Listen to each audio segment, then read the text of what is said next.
ദേവാനാം ച ഹൃഷീനാം ച ഗുരും കാഞ്ചനസന്നിഭം ബുദ്ധിഭൂതം ത്രിലോകേശം തം ഗുരും പ്രണമാമ്യഹം. അഹം പ്രണമാമി, ഞാൻ നമസ്കരിക്കുന്നു ആ ഗുരുവിനെ. ബുദ്ധിഭൂതം, ബുദ്ധിക്ക് കാരണഭൂതനായ, ത്രിലോകേശം, മൂന്ന് ലോകങ്ങളുടെയും ഈശ്വരനായ ആ സാക്ഷാൽ ബൃഹസ്പതിയെ, ദേവ ആചാര്യനായ വ്യാഴത്തിനെ ഞാൻ നമസ്കരിക്കുന്നു. പ്രിയമുള്ള പ്രേക്ഷകരെ, നാം ഇവിടെ ചർച്ച ചെയ്യുന്നു ചാരവശാൽ ഒരു വർഷമായി മിഥുനൻ രാശിയിൽ നിൽക്കുന്ന വ്യാഴം തൻ്റെ ഉച്ചക്ഷേത്രമായ കർക്കിടകത്തിലേക്ക് വരികയാണ്. വളരെയധികം പ്രതീക്ഷാ നിർഭരമായ ഒരു മാറ്റമായിരിക്കും ഈ ഒരു വർഷക്കാലം വ്യാഴത്തിൻ്റെ. കാരണം എന്താണ്? വ്യാഴം തൻ്റെ ശത്രുക്ഷേത്രത്തിൽ നിന്നും തന്നെ പരമോച്ചമായ കർക്കിടകൻ രാശിയിലേക്ക് വരികയാണ്. അത് വളരെയധികം മാറ്റങ്ങൾ ലോകത്തിന് തന്നെ ഉണ്ടാകും. കാരണം വ്യാഴം സമ്പത്തിൻ്റെ ഗ്രഹമാണ്. വ്യാഴം അതിനാൽ ലോകത്തിൻ്റെ സാമ്പത്തിക സ്ഥിതിയെ എപ്പോഴും പൂർണ്ണതയിലെത്തിക്കുവാനും അല്ലെങ്കിൽ നശിപ്പിക്കുവാനും അതിന് അങ്ങേയറ്റം ബുദ്ധിമുട്ടുണ്ടാക്കാനും വ്യാഴത്തിന് കഴിയും. ആ ഒരു ക്ലേശങ്ങളൊക്കെ കഴിഞ്ഞ് തൻ്റെ ഉച്ചരാശിയിലേക്ക് വ്യാഴം പ്രവേശിക്കുമ്പോൾ ഈ വ്യാഴം വളരെ അനുകൂലമായ ഒരു സ്ഥിതി ലോകത്തിൻ്റെ സാമ്പത്തിക ഘടനയിൽ തന്നെ ഉണ്ടാകും, ഒരു സംശയവുമില്ല. പ്രത്യേകിച്ച് വ്യാഴത്തിൻ്റെ ഉച്ചക്ഷേത്രം കർക്കിടകമാണ്. കർക്കിടകം 5 വ്യാഴത്തിന് അത്യുച്ചവും മകരം 5 അതിനീചവുമാകുന്നു. ഇവിടെ കർക്കിടകം ഒരു പ്രത്യേകത, കർക്കിടകം ഒരു ജലരാശിയാണ്.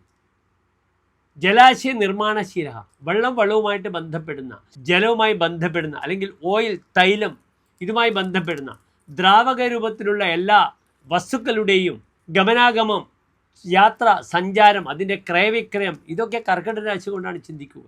അതിനാൽ ലോകത്തിലുള്ള ഇന്നത്തെ ഈ ഇന്ധന പ്രതിസന്ധി, പെട്രോളിയം ഉൽപ്പന്നങ്ങളുടെ പ്രയാസങ്ങളെല്ലാം തന്നെ വ്യാഴത്തിൻ്റെ ഈ ഉച്ചസ്ഥിതിയിൽ വരുമ്പോൾ ഒരു സംയമനത്തിലൂടെ മാറി നല്ല ഒരു പദത്തിലേക്ക് എത്തിച്ചേരുമെന്ന് നമുക്ക് പ്രതീക്ഷിക്കാം. സർവേശ്വരാണം ധിഷണേസ്തി നിത്യം സാന്നിധ്യം അസ്മാത് ധിഷണേനുകൂലേ പ്രായോനുകൂല സകലാസ്യ ദേവാഹ തത് പ്രാതികൂല്യ സതി നാനുകൂലാഹ. വ്യാഴം വിശ്വസ്തനാണെങ്കിൽ എല്ലാ ഗ്രഹങ്ങളുടെയും അനുഗ്രഹം ആ വ്യക്തിക്ക് ലഭിക്കും. അനിഷ്ടസ്ഥനാണെങ്കിൽ ആനുകൂല്യങ്ങളൊന്നും ലഭിക്കുകയില്ല. അത്രത്തോളം ശക്തമാണ് വ്യാഴം. ഒരു കുട്ടിയെ അച്ഛനും അമ്മയും കാട്ടിൽ ഉപേക്ഷിച്ചാൽ പോലും അവിടെ വ്യാഴത്തിൻ്റെ ദൃഷ്ടിയുണ്ടെങ്കിൽ ആ കുട്ടി ദീർഘായുസായിട്ട് ജീവിതത്തിലേക്ക് വരുമെന്ന് പറയുന്നു. ദൃഷ്ടേ അമരരാജമന്ത്രിണ ദീർഘായുഹു സുഖഭാഗ്യ സസ്മൃത. അമരരാജമന്ത്രിണ, ദേവന്മാരുടെ മന്ത്രിയായ വ്യാഴത്തിൻ്റെ ദൃഷ്ടിയുണ്ട്. അത്രത്തോളം വ്യാഴത്തിൻ്റെ പ്രാധാന്യം ജ്യോതിശാസ്ത്രത്തിൽ പറയപ്പെട്ടിരിക്കുന്നു. ധീജിത് പുത്ര അംഗസൗഖ്യം വ്യാഴത്തിൻ്റെ കാരകധർമ്മങ്ങളാണ്. ധീ ബുദ്ധി, ചിത്ത് മനസ്സ്, പുത്ര അംഗസൗഖ്യങ്ങൾ, സന്താന ശ്രേയസ്, ശാരീരികമായ സുഖങ്ങളെല്ലാം തന്നെ. അതിനുമപ്പുറത്ത് ഞാൻ പറഞ്ഞു വ്യാഴം സമ്പത്തിൻ്റെ കാരകനാണ്. സമ്പത്തിനെ നിയന്ത്രിക്കുന്നു വ്യാഴം. അതിനാൽ സാമ്പത്തിക രംഗത്ത് ഈ കർക്കിടക മാസത്തിൽ വ്യാഴം വരുന്ന സമയം മുതൽ വരുന്ന ഒരു വർഷക്കാലം വളരെ അനുകൂലമായിരിക്കും. വ്യാഴം ഒരു രാശിയിൽ നിൽക്കുന്നത് ഒരു വർഷമാണ്. ഒരു വർഷം പൂർണ്ണമായും വ്യാഴം ഒരു രാശിയിൽ നിൽക്കുന്നു. ഏറ്റവും അധികം നിൽക്കുന്നത് ശനിയാണ് 2.5 വർഷം, പിന്നെ രാഹു കേതുക്കൾ 1.5 വർഷം, പിന്നെ വ്യാഴം 1 വർഷം പൂർണ്ണമായും. എപ്പോഴാണ് വ്യാഴം കർക്കിടക രാശിയിൽ പ്രവേശിക്കുന്നത്? എൻ്റെ പ്രിയമുള്ള പ്രേക്ഷകർ അറിയണം. വ്യാഴം 1201 ഇടവ മാസം 18-ാം തീയതി, അതായത് 2026 ജൂൺ മാസം 2-ാം തീയതിയാണ് കർക്കിടകൻ രാശിയിൽ പ്രവേശിക്കുന്നത്. അവിടുന്ന് ഒരു വർഷക്കാലം, അതിനിടയിൽ വ്യാഴത്തിന് ആദിത്യനോട് വളരെ അടുക്കുമ്പോൾ മൗഢ്യമുണ്ടാകാം. അപ്രകാരം തന്നെ വ്യാഴം വക്രിയായിട്ട് സഞ്ചരിക്കാം, അതിചാരത്തിൽ സഞ്ചരിക്കാം. എങ്കിലും ഈ ഒരു വർഷക്കാലം ലോകം സുരക്ഷിതമായിരിക്കും. ഏതെല്ലാം രാശിക്കാർക്കാണ് ഈ വ്യാഴത്തിൻ്റെ മാറ്റം വളരെ അനുകൂലമായി വരിക? മേടം രാശിക്കാർക്ക് മിശ്രഫലത്തെ പ്രദാനം ചെയ്യും. ഇടവൻ രാശിക്കാർക്ക് വ്യാഴം അത്ര ശുഭമല്ല, 3-ാം ഭാവത്തിലാണ്. അത് അഷ്ടമാധിപത്യ ദോഷവുമുണ്ട്. ഇടവൻ രാശിക്കാർ ശ്രദ്ധിക്കണം.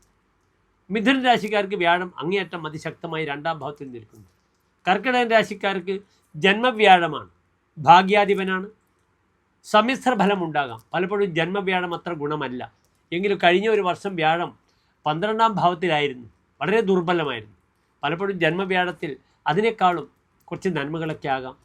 അത് വിശദമായി ഓരോ രാശിക്കാരുടെ ഫലം നാം ചർച്ച ചെയ്യുന്നതാണ്. ചിങ്ങൻ രാശിക്കാർക്ക് വ്യാഴം ദുർബലമാണ്, 12-ലാണ്.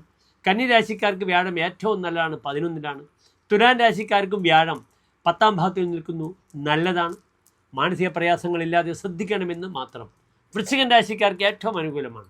ധനുരാശിക്കാർക്ക് വ്യാഴം ദുർബലമായി 8ാം ഭാവത്തിൽ നിൽക്കുന്നു, അത്ര ഗുണമല്ല. മകരൻ രാശിക്കാർക്ക് വളരെ ഗുണമാണ്. കുംഭൻ രാശിക്കാർക്ക് വ്യാഴം നിൽക്കുന്നത് അത്ര ഗുണമല്ല, 6ാം ഭാവത്തിലാണ്. മീനൻ രാശിക്കാർക്കും വളരെയധികം നന്മകൾ പ്രദാനം ചെയ്യും, 5ാം ഭാവത്തിൽ നിൽക്കുന്നു. അതിനാൽ പ്രത്യേകിച്ച് ഈ 12 രാശിക്കാരിലും മിഥുനൻ രാശിക്കാർക്ക് വളരെ ഗുണമാണ്. കന്നി രാശിക്കാർക്ക് വളരെ ഗുണമാണ്. തുലാം രാശിക്കാർക്കും ഗുണമാണ്. വൃശ്ചികൻ രാശിക്കാർക്ക് വളരെ ഗുണമാണ്. മകരൻ രാശിക്കാർക്ക് വളരെ ഗുണമാണ്. മീനൻ രാശിക്കാർക്കും വളരെ ഗുണമാണ്. ഇനി നമുക്ക് സവിസ്തരം ഓരോ രാശിക്കാരുടെയും ശുഭാശുഭ ഫലങ്ങളെ, ഈ വ്യാഴത്തിൻ്റെ മാറ്റം എപ്രകാരം പരിവർത്തനത്തെ പ്രദാനം ചെയ്യുന്നെന്ന് ചർച്ച ചെയ്യാം. ഏവർക്കും ഡോക്ടർ മാരാർജി നമ്മുടെ യൂട്യൂബ് ചാനലിലേക്ക് സുസ്വാഗതം.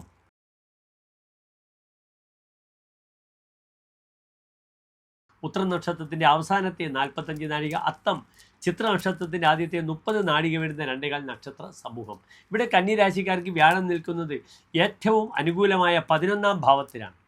11ാം ഭാവത്തിൽ ഗ്രഹം നിൽക്കുകയാണെങ്കിൽ അത് സർവാഭീഷ്ട രാശിയാണ്. തനിക്ക് എല്ലാം നേടാൻ പറ്റുന്ന സമയമാണ്. നിർബന്ധമായും കന്നി രാശിക്കാർ വീട് നിർമ്മാണം ചിന്തിക്കണം. പുതിയ ഭൂമി വാങ്ങാം, വീടിനെ പറ്റി ചിന്തിക്കാം. തൻ്റെ കുടുംബത്തിൽ താൻ ഭരിക്കപ്പെടുന്ന സ്ഥലത്ത് ധാരാളം സമാധാനമുണ്ടാകും. സന്താനം ഉണ്ടായില്ലെങ്കിൽ ഈ ഒരു വർഷം ഏറ്റവും അനുകൂലമായ സമയമാണ്. വളരെ വർഷമായി കാത്തിരിക്കുന്ന ദമ്പതികൾക്ക് ഇതാ സന്താന സമയം സംജാതമാകുന്നു. IVF പോലുള്ള ചികിത്സകൾക്ക് സർവാത്മന തയ്യാറാവുക. എവിടുന്ന് സാമ്പത്തികമെന്ന് ചോദിക്കരുത്, അത് വരും. അതാണ് 11ലെ ഭാവം. ചാന്ദ്രേ രത്നസുതസ്സുധാര വിഭവ പ്രജ്ഞാസുഖേഹി അന്യത. നല്ല ബൗദ്ധികമായ തലത്തിൽ വളരെ മാറ്റങ്ങൾ. ഗവേഷകർക്ക്, റിസർച്ച് ചെയ്യുന്നവർക്കൊക്കെ തന്നെ ഇതാ തങ്ങളുടെ പഠനത്തിൻ്റെ പൂർണ്ണതയ്ക്ക് ഏറ്റവും അനുകൂലമായ സമയം ഇതാ സമാഗതമാകുന്നു. രത്നസുതസ്സുധാര വിഭവ. നല്ല മക്കൾ ഉണ്ടാവുക. അവരുടെ മക്കൾ പഠിച്ച് വിദേശത്തേക്ക് പോകും. അവരുടെ പഠനത്തിന് അച്ഛനും അമ്മയ്ക്കും അഭിമാനിക്കാം. തങ്ങളുടെ മക്കളെപ്പറ്റി അവരിതാ പഠിച്ച് കേമന്മാരാകുന്നു. അതിനാൽ വളരെ അനുകൂലമാണിത്. അതുമാത്രമല്ല, വിവാഹ തീരുമാനങ്ങൾക്ക് ഏറ്റവും നല്ല സമയമാണ്. സന്താനം നാം പറഞ്ഞു, അതിനുമപ്പുറം ചിന്തിക്കണം. 7ാം ഭാവാധിപനാണ്. ഇവിടെ വിവാഹ വിഷയത്തിന് നല്ലതാണ്. വിദേശത്തേക്ക് പോകാൻ ആഗ്രഹിക്കുന്നവർക്ക് ഇതാ യാത്ര തയ്യാറെടുക്കുന്നു. ഉപരി പഠനത്തിന് വിദേശത്തേക്ക് പോകാൻ ആഗ്രഹിക്കുന്ന കന്നി രാശിക്കാർക്ക് ഇതാ വ്യാഴം അനുകൂലമായ ഒരു വർഷം 11ാം ഭാവത്തിൽ സർവാഭീഷ്ടാഗമ രാശിയിൽ വന്നിരിക്കുന്നു. അഗുപ്യം ജല ലാഭേ ഗുരോ കിന്ന ലഭ്യം. എന്താണ് 11ൽ വ്യാഴം പോലും തരാത്തത്? വദന്തി അഷ്ടധീമന്ത്യം അന്യേ മുനീന്ദ്രാഹ. മുനീന്ദ്രന്മാർ പോലും തങ്ങളെ സ്തുതിക്കും. പിതുർഭാരവൃത് സ്വാംഗജാതസ്യ പഞ്ചം. പിതുർഭാരവൃത്, പലപ്പോഴും പൈതൃകമായ പല ഭാരങ്ങളും ഏറ്റെടുക്കേണ്ട അവസ്ഥ വരും. ഇവിടെ 4ാം ഭാവാധിപനാണ്, തൻ്റെ ഭേഷ്മഗൃഹമാണ്. അതിനാൽ പലപ്പോഴും പല കാര്യങ്ങൾക്കും ഉത്തരവാദിത്തങ്ങൾ ഏറ്റെടുക്കേണ്ടി വരും. പൈതൃകമായ ഉത്തരവാദിത്തങ്ങൾ ഏറ്റെടുക്കേണ്ടുന്ന അവസ്ഥ വരും. പരാർത്ഥ തദർത്ഥോ നജേത് വൈഭവം. 11ൽ വ്യാഴമുള്ള വ്യക്തി, അദ്ദേഹത്തിൻ്റെ ധനം മറ്റുള്ളവർക്ക് അങ്ങേയറ്റം പ്രയോജനപ്പെട്ടു എന്ന് വരില്ല എന്നൊരു ഫലം പറഞ്ഞിരിക്കുന്നു. പക്ഷേ ഇവിടെ കർക്കിടകത്തിലെ വ്യാഴമാണ്, തൻ്റെ ഉച്ചക്ഷേത്രത്തിൽ നിൽക്കുന്നു. അതിനാൽ നല്ല മംഗളകരമായ കാര്യങ്ങളെല്ലാം തന്നെ ഈ വ്യാഴം വ്യാപരിക്കുന്നതാണ്. എല്ലാവിധ അനുഗ്രഹങ്ങളും കന്നിരാശിക്കാർക്ക് നൽകുന്ന ഏറ്റവും നല്ല സമയമാണെന്നറിയാം. 10ലെ വ്യാഴം പലപ്പോഴും മാനസിക സംഘർഷങ്ങൾ ഉണ്ടാകും. 11ലെ വ്യാഴം അങ്ങനെയല്ല, അപ്രകാരമല്ല. അതിനാൽ എല്ലാവിധ നന്മകളും ഇവിടെ നേരുന്നു.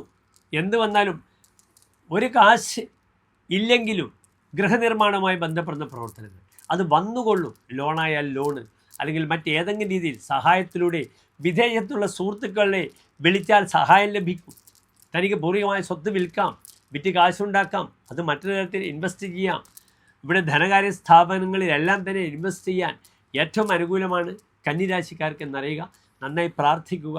ഏറ്റവും പ്രധാനപ്പെട്ട വിഷയം, ധർമ്മദൈവ സങ്കേതങ്ങളിൽ പോവുക.